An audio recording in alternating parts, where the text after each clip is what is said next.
Hello students, मैं Bhushan Kamdi wings academy में आपका स्वागत करता हूँ।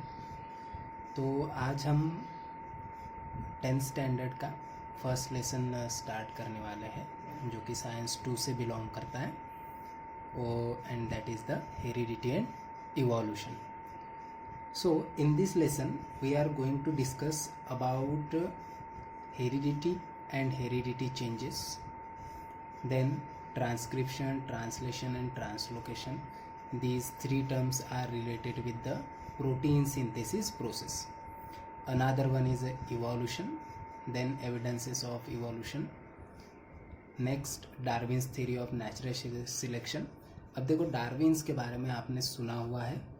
उसके बाद हम लेमार्किज्म के बारे में बात करेंगे, स्पेसिएशन, और साथ ही साथ लास्ट में ह्यूमन इवोल्यूशन के बारे में, यानी कि ह्यूमन्स किस तरह से डेवलप हुए. सो अब देखो, यहाँ पर आपको कुछ क्वेश्चंस दिए गए हैं. जैसे कि फर्स्ट क्वेश्चन में लिखा है, विच component of the cellular nucleus of living organism carries heredity characters. Okay, यानी कि लिविंग ऑर्गेनिजम्स के सेल में ऐसा कौन सा कंपोनेंट होता है जो हेरिडिटी कैरेक्टर्स को कैरी करता है या फिर ट्रांसमिशन में मदद करता है. ओके, तो अब यहाँ पे सबसे पहले हम थोड़ा सा जो हमारा टॉपिक है उसके बारे में डिस्कस कर लेते हैं, heredity and evolution. So heredity की डेफिनेशन आपको बुक्स में मिल जाएगी. यहाँ पर देखिए आप, जो फर्स्ट लाइन है, heredity is the transfer of biological character. Okay, तो ये heredity is the transfer of biological characters from one generation to another via genes. ये आपकी हेरिडिटी की डेफिनेशन हो गई. ठीक है, इसे हम एक काम करते हैं, थोड़ा सा अंडरलाइन कर लेते हैं, जिससे हमें समझने में आसानी होगी. ओके,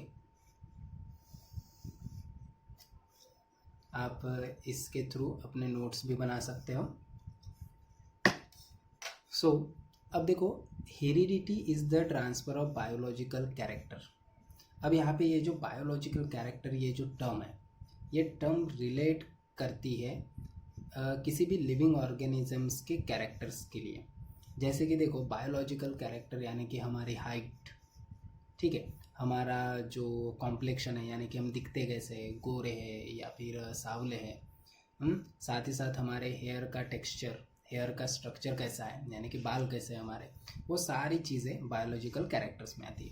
तो ये जो हमारे बॉडी का जो रंग है, हमारे बॉडी की जो रचना है, यानी कि जो स्ट्रक्चर है, ठीक है, वो एक जनरेशन से दूसरे जनरेशन में ट्रांसफ़र होता है, और वो भी किसकी मदद से, जीन्स की मदद से.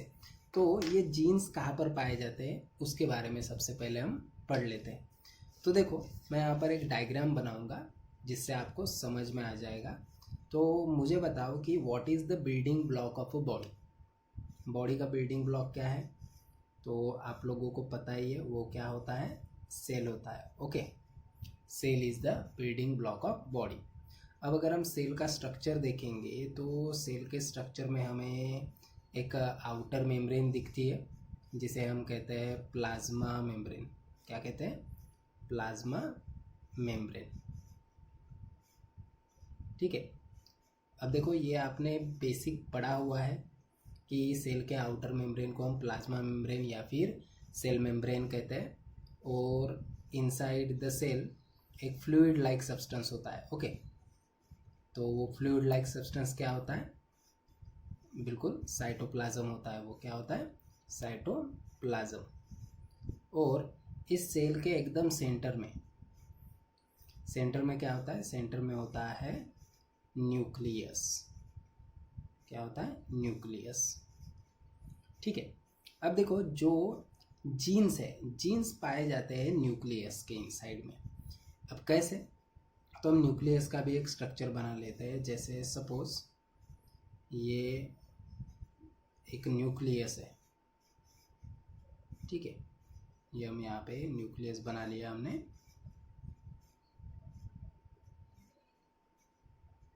और अब देखो न्यूक्लियस का भी स्ट्रक्चर काफ़ी हद तक सेल के जैसा ही होता है। जैसे सेल में प्लाज्मा मेम्ब्रेन होती है, न्यूक्लियस में क्या होती है, बिल्कुल सही कहा आपने, न्यूक्लियस में होती है न्यूक्लियर मेम्ब्रेन। क्या होती है?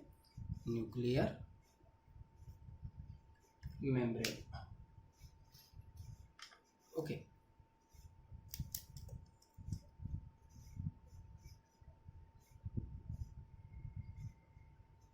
न्यूक्लियर मेम्ब्रेन होती है। उसी तरह न्यूक्लियस के इनसाइड में भी एक फ्लूइड सब्सटेंस होता है जिसे हम कहते हैं न्यूक्लियोप्लाज्म। क्या कहते हैं? न्यूक्लियोप्लाज्म। ठीक है। और न्यूक्लियस के सेंटर में एक सॉलिड लाइक सब्सटेंस होता है जिसे कहा जाता है न्यूक्लियोलस। न्यूक्लियोलस। ठीक है। और इस न्यूक्लियोलस के अराउंड में थ्रेड लाइक स्ट्रक्चर होते हैं, ऐसे थ्रेड लाइक स्ट्रक्चर होता है जिन्हें कहा जाता है क्रोमैटिन फाइबर्स। ठीक है। अब इन क्रोमैटिन फाइबर्स का और एक नाम है जिन्हें हम कहते हैं क्रोमोसोम्स। क्या कहते हैं? क्रोमोसोम्स। अब देखो ये जो क्रोमोसोम्स है, क्रोमोसोम्स कंसिस्ट डीएनए। ठीक है। डीएनए का लॉन्ग फॉर्म आपको पता ही है, डीऑक्सी राइबोन्यूक्लिक एसिड। तो अब देखो कि सेल के सेंटर में न्यूक्लियस में है क्रोमैटिन फाइबर्स यानी कि क्रोमोसोम्स। और ये क्रोमोसोम्स कैसे बने हैं? तो ये डीएनए से बने हैं। और इन डीएनए में क्या होते हैं? जीन्स होते हैं। क्या होते हैं? जीन्स। ओके। और ये जो जीन्स है, ये जीन्स रिस्पॉन्सिबल होते हैं for the transfer of biological character from one generation to the another generation. यानी कि पेरेंट्स में से ऑफस्प्रिंग में जो भी कैरेक्टर्स आते हैं वो कैरेक्टर्स कैरी करने का काम किसका होता है? जीन्स का होता है। तो आई होप आपको ये समझ में होगा। तो देखो फर्स्ट क्वेश्चन का आंसर क्या रहेगा? फर्स्ट क्वेश्चन का आंसर रहेगा यहाँ पर जीन्स। क्या रहेगा? जीन्स। आई होप आपको समझ में आया होगा। अब देखो what do we call to the process of transfer of physical and mental characters from parents to the progeny. अब देखो पेरेंट्स में से प्रोजेनी यानी कि बेबी में जो कैरेक्टर्स आते हैं फिजिकल और मेंटल।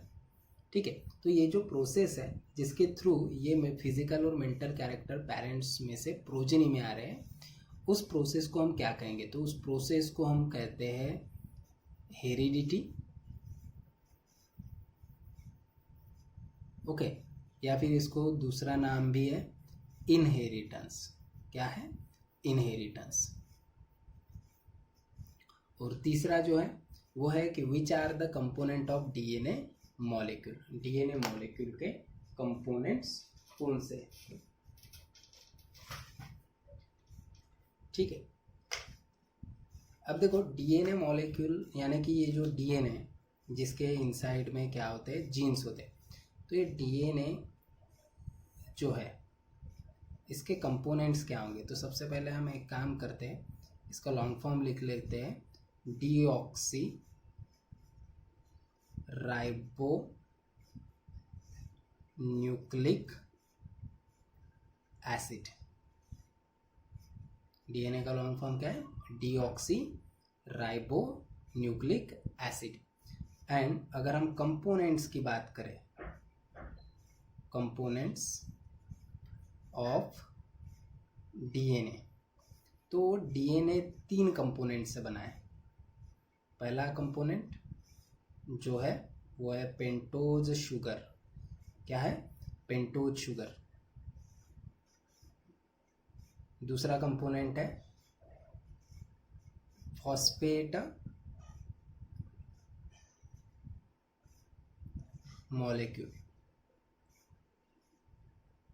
और जो तीसरा कंपोनेंट है वो है नाइट्रोजनस बेसिस। Nitrogenous bases. ठीक है।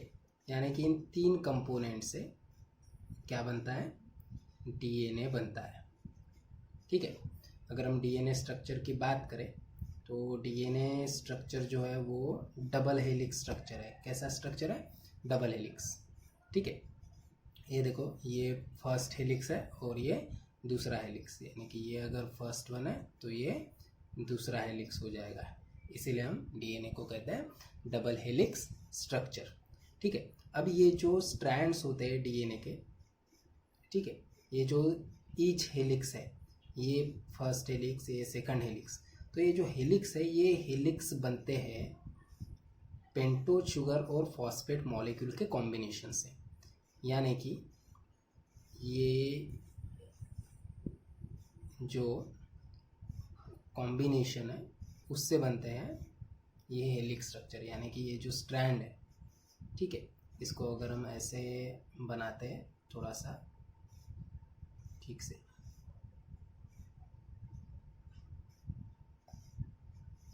तो ये जो स्ट्रैंड है ये बना है पेंटोज शुगर और फॉस्फेट मॉलिक्यूल से, और जो नाइट्रोजनस बेसिस होते हैं वो इस डबल हेलिक्स स्ट्रक्चर को लैडर लाइक स्ट्रक्चर प्रोवाइड करते हैं। यहाँ पर होते हैं नाइट्रोजनस बेस।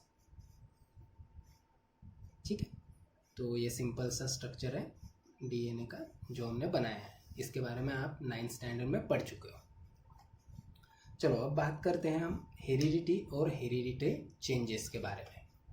तो ध्यान दो, जैसे सबसे पहले तो डिफाइन किया गया है कि you know that heredity is the transfer of biological character from one generation to another via genes, यानी कि जीन्स के थ्रू जो बायोलॉजिकल कैरेक्टर्स एक जनरेशन में से दूसरे जनरेशन में ट्रांसफर होते हैं उस प्रोसेस को हम कहते हैं heredity. John Gregor Mendel is pioneer of the modern genetics.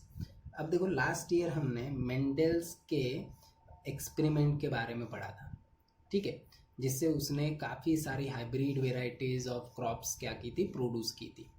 तो ये जो जॉन ग्रेगर मेंडल है इसे हम pioneer of the modern genetics कहते हैं, यानी कि जीन्स के बारे में जो स्टडी हम आज कर रहे हैं, ठीक है, जो जेनेटिक साइंस है उसका जो बेस है वो बिल्ड किया है जॉन ग्रेगर मेंडल ने, और इसीलिए उसे कहा जाता है कि John Gregor Mendel is a pioneer of the modern genetics. Pioneer यानी कि फाउंडर भी कह सकते हैं हम उसको, क्या कह सकते हैं, फाउंडर। अब देखो, around the period of 1886 it tooks a long time for him to understand the conclusion of his research about heredity.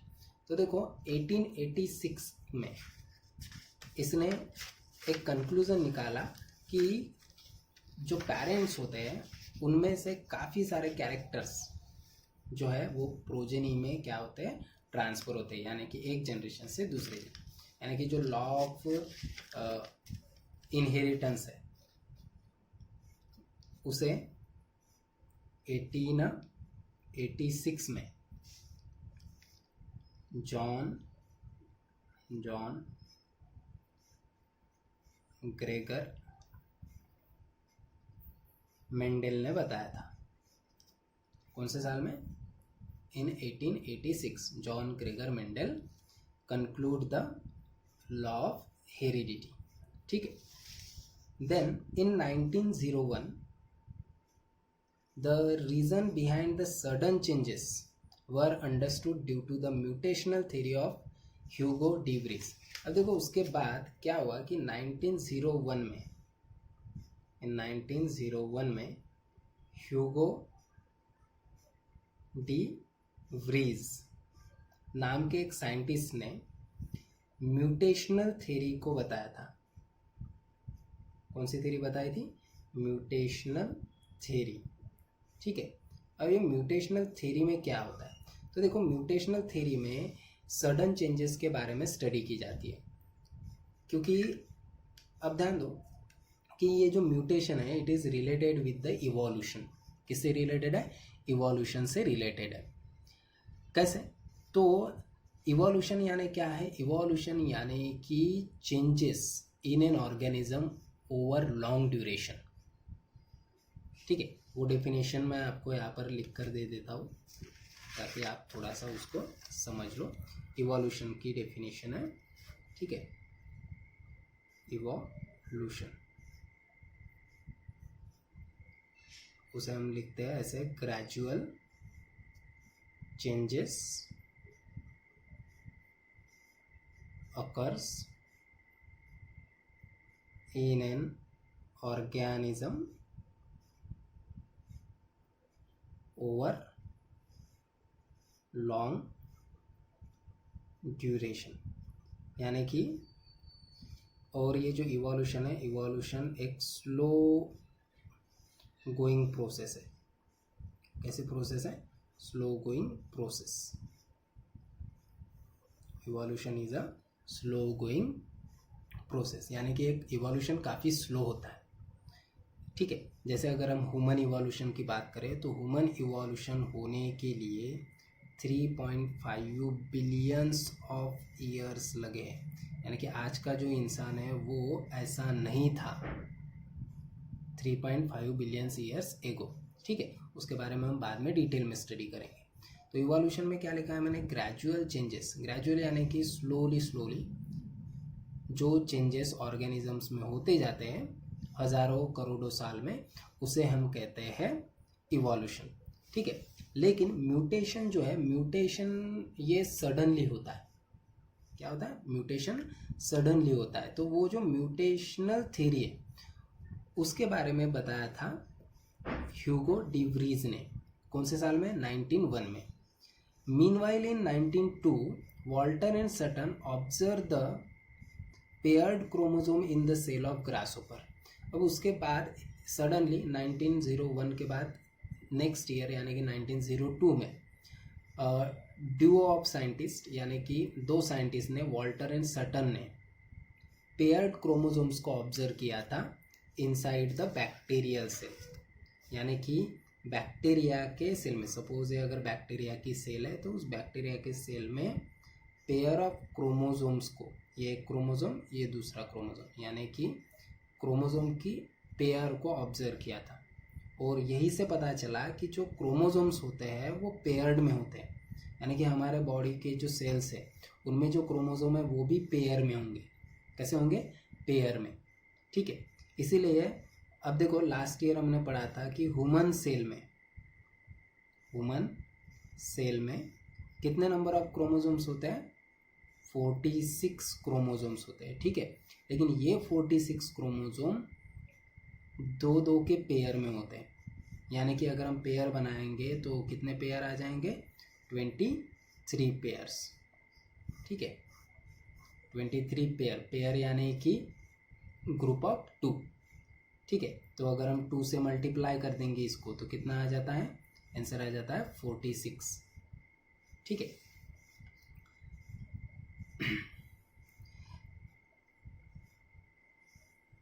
So in 1902 Walter and Sutton observed the pair chromosome in the cell of grasshopper.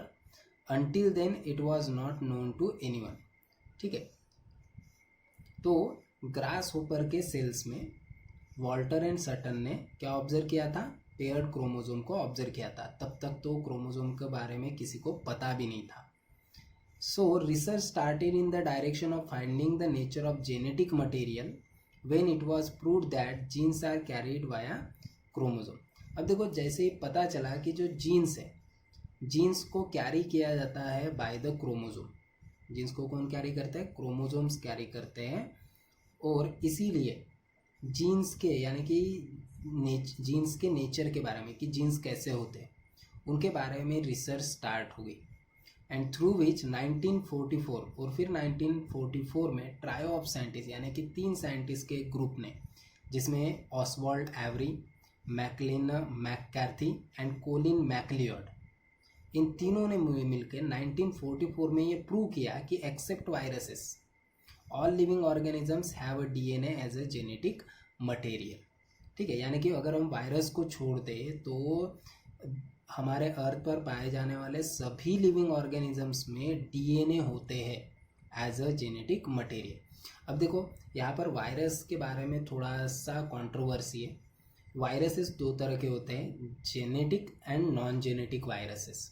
तो जो non genetic virus है उनमें DNA नहीं होते, लेकिन जो genetic viruses होते हैं उनमें डीएनए होते हैं, तो ये आपको समझ लेना है, ठीक है। यानी कि जब इन ट्रायो ऑफ साइंटिस्ट ने जीन्स को ऑब्जर्व किया तब उन्हें वायरसेस में डीएनए नहीं मिले, इसीलिए उन्होंने कहा कि except virus all living organism have DNA. लेकिन ऐसा नहीं है, वायरसेस के दो प्रकार होते हैं, genetic and non genetic. Next उसके बाद इन 1961 the French geneticist François Jacob and Jack Monod propose a model for process of protein synthesis with the help of DNA in bacteria से। उसके बाद 1961 में फ्रेंच साइंटिस्ट जिसमें Francois Jacob and Jacques Monod, इन दोनों ने मिलकर एक मॉडल बनाया, ठीक है, जो मॉडल प्रोटीन सिंथेसिस के बारे में बताता था। यानी कि प्रोटीन हमारे बॉडी में या फिर ऑर्गेनिजम्स के बॉडी में प्रोटीन कैसे बनता है, उसके लिए एक मॉडल बनाया गया था by the Jacob and Monod in 1961, ठीक है। और ये जो प्रोटीन है, प्रोटीन बनाने का काम होता है डीएनए का। किसका होता है? डीएनए का होता है। DNA are the unit which are responsible और useful in a protein synthesis. DNA जो होते हैं मेन वर्कर होते हैं कौन से प्रोसेस में? प्रोटीन सिंथेसिस में, ठीक है। It help to uncover the genetic code hidden in DNA. अब देखो इस मॉडल की वजह से या फिर प्रोटीन सिंथेसिस प्रोसेस मॉडल की वजह से डीएनए में जो जेनेटिक कोड्स होते हैं, ठीक है, उन्हें अनकवर करना आसान हो गया, यानी कि समझना आसान हो गया। And thereby the technique of recombinant DNA technology emerge, which has vast scope in the field of genetic engineering। और यहाँ से जैसे ही हमें डीएनए के इनसाइड में जो जेनेटिक कोड्स होते हैं उनके बारे में पता चला, वहाँ से जेनेटिक इंजीनियरिंग की शुरुआत हुई। और ये जो जेनेटिक इंजीनियरिंग, ये जो साइंस है, ठीक है, जिसे हम साइंस ऑफ हेरिडिटी भी कह सकते हैं, the science of heredity is useful for diagnosis, treatment and prevention of hereditary disorders. अब देखो ये जो साइंस ऑफ हेरिडिटी है, जिसमें हम बायोलॉजिकल कैरेक्टर्स के ट्रांसफ़र के बारे में स्टडी कर रहे हैं कि कैसे एक जनरेशन में से दूसरे जनरेशन में कैरेक्टर ट्रांसमिट हो रहे हैं, ठीक है। तो ये जो हेरिडिटी का जो यानी कि साइंस है उसे कहा जाता है साइंस ऑफ हेरिडिटी।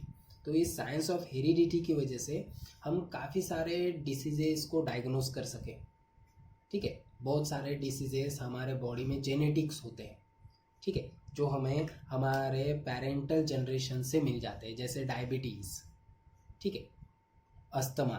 ये कुछ ऐसे डिसीज़ है जो अगर पेरेंट्स में अगर को में से किसी को अगर डायबिटीज़ है तो हो सकता है कि उनके डॉटर को भी डायबिटीज़ हो, या फिर अगर पेरेंट्स में से किसी को अगर अस्थमा है तो उनके डॉटर को भी अस्थमा हो सकता है। तो ऐसे जेनेटिक डिसीज़ को डायग्नोस करने के लिए ये साइंस ऑफ हेरिडिटी बेनिफिशियल रहा। साथ ही साथ उन जेनेटिक डिसऑर्डर पर हम ट्रीटमेंट कर सके क्योंकि हमें वो डिसऑर्डर पता चला, और साथ ही साथ ऐसे डिसऑर्डर ना हो इसके लिए प्रिवेंटिव मेजर्स भी हमने ढूंढ कर निकाले। साथ ही साथ हमने हाइब्रिड वेराइटीज़ ऑफ एनिमल्स और प्लांट्स भी प्रोड्यूस किए, यानी कि एनिमल्स और प्लांट्स की काफ़ी सारी हाइब्रिड यानी कि जहाँ पर टू डिफरेंट स्पेसीज़ को एक दूसरे के साथ क्रॉस किया जाता है, ठीक है। यानी कि सपोज अगर हम काऊ के स्पेसीज़ की बात करें तो जर्सी एंड इंडियन काऊ, ये दो स्पेसीज़ है। तो अगर मैंने जर्सी के कुछ डीएनए लिए और इंडियन काऊ के कुछ डीएनए लिए और उन दोनों डीएनए को अगर मैंने कंबाइन कर दिया तो इससे क्या होगा कि जो न्यू ऑर्गेनिज्म प्रोड्यूस होगा, यानी कि जो न्यू काऊ प्रोड्यूस होगी उसमें इन दोनों के कैरेक्टर्स रहेंगे, तो उसे हम कहेंगे हाइब्रिड काऊ। क्या कहेंगे? हाइब्रिड काऊ। तो इस यानी कि जेनेटिक साइंस की वजह से हम हाइब्रिड वेराइटीज़ ऑफ एनिमल्स और प्लांट्स को भी प्रोड्यूस कर पाए। और साथ ही साथ industrial processes in which microbes are use, साथ ही साथ किस तरह के माइक्रोब्स हमें इंडस्ट्रियल प्रोसेस में यूज़ करने चाहिए, कौन से माइक्रोब्स यूज़फुल होते हैं, कौन से माइक्रोब्स हार्मफुल होते हैं, ये कंसिडर करना भी आसान हुआ। किस वजह से? Because of science of heredity की वजह से। तो ये है इस लेसन का इंट्रोडक्शनल पार्ट। आई होप आपको समझ में आया होगा। ठीक है, तो यहाँ पर अगर आपको कुछ नोट्स वगैरह अगर बनाने हैं, ठीक है, तो मैं आपको कुछ